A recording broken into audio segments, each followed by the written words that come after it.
అట్లాంటి 2-3 చెప్పిన. ఇంకొకటి కూడా చెప్తా మీకు ఈగ ఆడియో ఫంక్షన్లో చెప్పించారు, ఇది కరెక్ట్ ఏదో అది నా దృష్టిలో అప్పటికి నేను పూర్తిగా దృష్టిలో పెట్టలేక అప్పటికి నాకు ఇంత తాకత లేదు.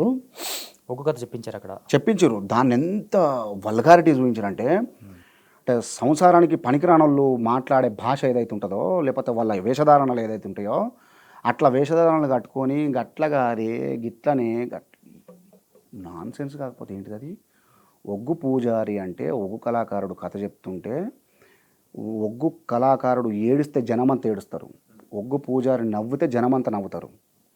నీ ఎటకారం ఏంటిది, అది నీ వాడిన భాష ఏంటిది, నువ్వు కట్టుకున్న డ్రెస్ ఏంటిది, ఇయ్యాటి వరకు కూడా చెప్తున్నావు. పాపం వాళ్ళు మిద్రాములు వాళ్ళ కొడుకు పోయి నేర్పించిండు అని చెప్పిండు. కానీ నేను అడుగుదామనుకున్నా, చాలా రోజులు నుండి అడుగుదామనుకున్నా, కానీ సరే దీన్ని నాకు ఆ సమయం రాలేదు. కానీ ఇవాళ వచ్చింది, మళ్ళీ రీసెంట్గా నిన్నో మనం నాకు రిమైండర్లో వచ్చింది అది. ఈ సందర్భంగా చెప్తున్నాను, ఎందుకంటే కళారూపాన్ని వీలైతే మనం కాపాడాలి. ఒగ్గు కళాకారుడు అంటే ఒక దీక్షాపరుడు, ఆయన కథ చెప్తుంటే మల్లన్న రూపం కనబడుతుంది. నువ్వేదో పనికిరాని చెత్త స్క్రాప్నంతా తీసుకొచ్చి అలా జొర్రిచ్చి నువ్వేదో ఏది ఎక్స్పెరిమెంటల్ చేసిన అని చెప్పి నువ్వు పెద్దగా చెప్పుకుంటే జనానికి ఆ క్షణం వరకు ఓకే. తర్వాత వీళ్ళని కూడా వాయించారు. ఇంకో వేరే అంశంలో ఆ ఇద్దరిని వాయించారు, మీకు తెలుసు అనుకుంటా. అవునవును.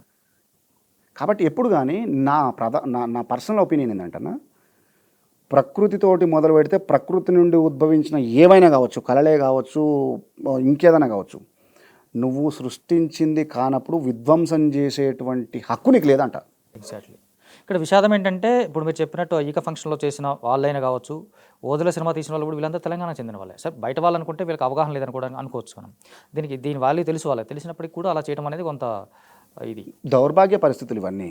ఇప్పుడు వాళ్ళ గోతులు వాళ్ళు తోడుకుంటారు.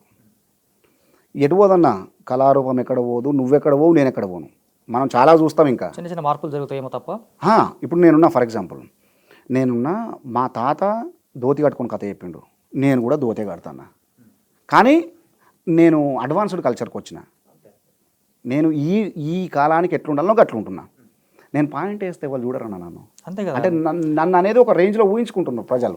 అంటే సరే మనోడు ఏదో చేస్తుండు, కొంచెం చేస్తుండు, ఒగ్గు రవి అనగానే ఒక రూపం కనబడుతుంది వాళ్ళకు.